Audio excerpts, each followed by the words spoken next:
ఆదాయపు పన్ను పరిధిలోకి వచ్చేవారు ఏటా ఐటీ రిటర్నులు ఫైల్ చేయాల్సి ఉంటుంది.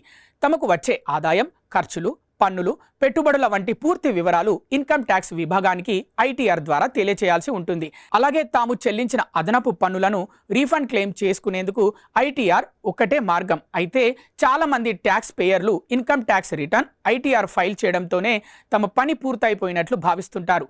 ఈ ఫైలింగ్ పోర్టల్లో అప్లోడ్ చేయడంతోనే ట్యాక్స్ బాధ్యత పూర్తయిపోతుందని భావిస్తే రీఫండ్ రాదు కదా, ఇబ్బందులు ఎదుర్కోవాల్సి వస్తుంది.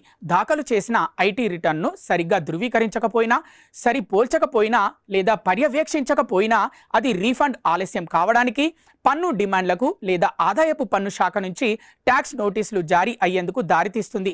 Automated return processing, data analytics, artificial intelligence ఆధారిత risk assessment, third party reporting ద్వారా పన్నుల పరిపాలన టెక్నాలజీ ఆధారితంగా మారుతున్నందున రిటర్న్ దాఖలు చేయడం ఎంత ముఖ్యమో దాఖలు చేసిన తర్వాత పాటించాల్సిన నిబంధనల్ని పాటించడం కూడా అంతే ముఖ్యం. ఫైలింగ్ చేసిన వెంటనే చేసే చురుకైన సమీక్ష భవిష్యత్తు నోటీసులను గణనీయంగా తగ్గించి రీఫండ్ ప్రాసెసింగ్ను వేగవంతం చేస్తుంది. ట్యాక్స్ పేయర్స్ తమ ఐటీఆర్ను సబ్మిట్ చేసిన తర్వాత తప్పనిసరిగా చేపట్టవలసిన ఆఫ్టర్ ఫైలింగ్ చర్యలు ఖచ్చితంగా తెలుసుకోవాలి.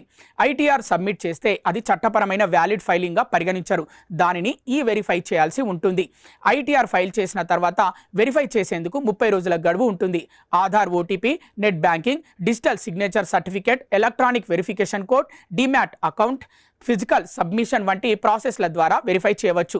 ఈ వెరిఫై చేయడం ఇచ్చిన 30 రోజుల్లోగా విఫలమైతే ఆ రిటర్న్లను ఇన్వాలిడ్గా పరిగణిస్తారు. అంటే అప్పటి వరకు చేసిన పనంతా వృధా అయిపోతుంది. ట్యాక్స్ పేయర్ ఎలాంటి రిటర్న్ ఫైల్ చేయలేదని భావించి నోటీసులు పంపిస్తారు.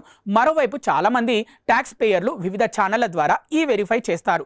కానీ సరిగ్గా వెరిఫై చేశామా, తాము చేసిన ప్రాసెస్ సిస్టమ్ యాక్సెప్ట్ చేసిందా లేదా అని తిరిగి చెక్ చేసుకోరు. ఈ ఫైలింగ్ పోర్టల్లోకి లాగిన్ అయి తమ స్టేటస్ చెక్ చేసుకోవాలి. సక్సెస్ఫుల్లీ వెరిఫైడ్ అనే ఆప్షన్లను చూసుకోవాలి. ఏదైనా సాంకేతిక కారణాలతో సక్సెస్ కాకపోతే ఇబ్బందులు పడాల్సి వస్తుంది.